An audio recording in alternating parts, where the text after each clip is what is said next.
श्री शिवाय नमस्तुभ्यम। आप सभी शिव भक्तों को मेरा प्रणाम। हर हर महादेव। जैसा कि आप सभी जानते ही हैं कि पुणे महाराष्ट्र में गुरुजी पंडित प्रदीप जी मिश्रा द्वारा वाची जा रही श्री अष्टविनायक शिव महापुराण की कथा के 7वें दिवस की यानी कि 7 दिन की कथा पूर्ण हो चुकी है और गुरुजी वहां से महाराष्ट्र से चले गए। और महाराष्ट्र से जाते जाते गुरुजी ने 7वें कथा के दिन यानी कि विराम दिवस की कथा के दिन शिव महापुराण के पशुपति व्रत से जुड़ी एक बहुत ही विशेष जानकारी दी। गुरुजी ने बताया कि किन छोटी छोटी पशुपति व्रत की गलतियों के कारण महादेव आपकी पूजा को, आपके व्रत को स्वीकार नहीं करते हो और वो सफल नहीं होती।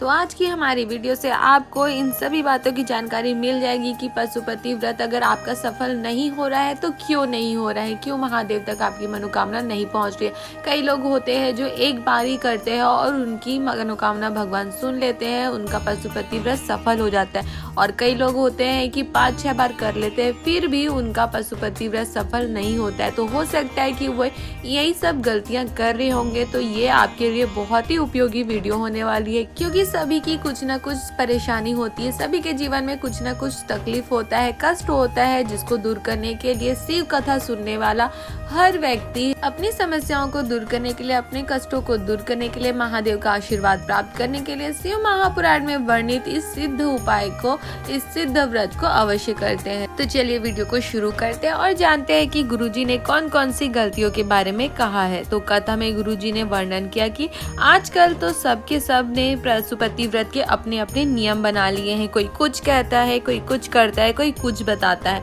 तो आज की 7वें दिवस की कथा में गुरुजी ने फिर से पशुपति व्रत का वर्णन किए।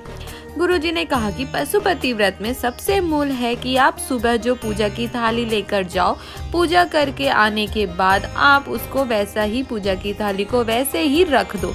फिर जब आप शाम को शिव जी के पूजन के लिए जाओ तो उसमें 6 दिया और प्रसाद एक साथ लेकर जाना है, यानी कि आपको घर से ही प्रसाद के 3 हिस्से करके नहीं लेकर जाना है। फिर मंदिर में जाकर, शिव जी के मंदिर में जाकर आपको 6 दिया को मंदिर में नीचे जमीन पर रखना है। आपको मंदिर के जमीन से उन 6 दियों को स्पर्श कराना है और अपने प्रसाद को भी नीचे रखना है। फिर जब आप 5 दिए प्रज्वलित कर लो, उसके बाद आप जो प्रसाद लेकर गए हो उसके 3 हिस्से करना है। फिर 2 हिस्से आपको मंदिर में ही छोड़ देना है और एक दिया जो आपने नहीं जलाया है उसको और प्रसाद का एक हिस्सा अपने थाली में वापस रख के, जब आपका पूजा अर्चना हो जाए आप मेरे महादेव से निवेदन कर लो। उसके बाद आपको घर आ जाना है। वापस घर आओ तो घर के अंदर प्रवेश करने से पहले सबसे पहले आपको सीधे हाथ की तरफ, घर की तरफ मुंह करके आराम से बैठकर जो एक दिया आप मंदिर से लेकर आए हो उसे प्रज्वलित करके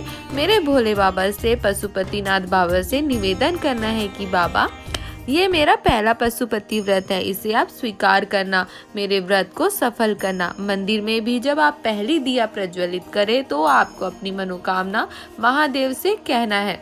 दिया को प्रज्वलित करने के बाद आपको घर के अंदर प्रवेश करना है। घर के अंदर जाने के बाद जब आप भोजन ग्रहण करो तो सबसे पहले जो प्रसाद आप मंदिर से लेकर आए हो, उस जो हिस्सा आप अपने लिए लेकर आए हो उसे खाना है। उसके बाद ही आपको खाना खाना है और मंदिर से लाए हुए अपने हिस्से के प्रसाद को आपको किसी के साथ भी शेयर नहीं करना है, चाहे वो आपका बच्चा हो या चाहे कोई भी हो। आपको अकेले ही पहले पूरा प्रसाद खाना है, फिर रात का आप जो खाते हो उसे खाना है। साथ ही आपको एक और विशेष बात का स्मरण रखना है कि जब आप शिव जी के लिए मीठे का प्रसाद तैयार करके लेकर जाए तो जिस भी कढ़ाई में या जिस भी पात्र में वो मीठे का प्रसाद आप बनाए उसमें उतना ही आपको बनाना है जितना आपको मंदिर लेकर जाना है।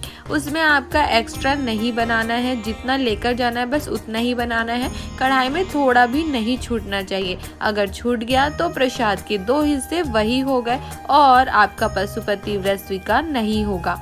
फिर जब आपके 5 व्रत पूर्ण हो जाए तो 5वें व्रत वाले दिन आपको 1 श्रीफल और 108 फूल या अक्षत या मूंग के दाने जो भी आपके पास हो, आप शिव जी के मंदिर जाकर शिव जी को समर्पित कर सकते हैं। श्रीफल यानी नारियल समर्पित कर आपको महादेव से निवेदन करना है कि महादेव पशुपतिनाथ बाबा, आज मेरा व्रत पूरा हो रहा है और आपने सभी की झोली भरी है, तो इस बार आप मेरे पर भी कृपा अवश्य करना।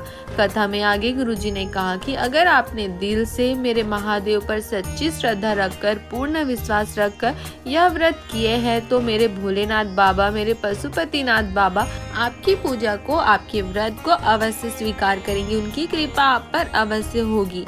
आपकी सारी मनोकामना को मेरे महादेव, मेरे पशुपतिनाथ बाबा एक सोमवार होने से पहले ही पूर्ण कर देंगे। तो ये थी कथा की जानकारी जो गुरुजी ने कहा है। एक तो कि आपको जो आप दिया 6 दिया लेकर जाओ, उसको आप मंदिर के जमीन से अवश्य स्पर्श कराएं और उसके बाद दिया प्रज्वलित करने के बाद आपको प्रसाद के 3 हिस्से करने हैं और उस प्रसाद को आपको किसी के साथ भी शेयर नहीं करना है। कढ़ाई में भी थोड़ा सा नहीं छोड़ना है कि एक्स्ट्रा भी नहीं बनाना है कि आधा मैं लेकर जाऊं और आधा बच्चों को दे दूं, ऐसा भी नहीं करना। आपको जितना मंदिर लेकर जाना है बस उतना ही आपको उसमें प्रसाद बनाना है। तो ये और भी छोटी छोटी जानकारियां हैं जो आप लोग शायद करने में गलती करते होंगे, जिसकी वजह से वो पूरी नहीं हो पाती होगी। तो गुरुजी ने इसलिए इन सभी चीज़ों को बताया और आपको किसी की भी बात नहीं सुननी है। आपको जो गुरुजी ने बताया है वैसे ही व्रत को करना है, तो मेरे महादेव अवश्य उसे स्वीकार करेंगे।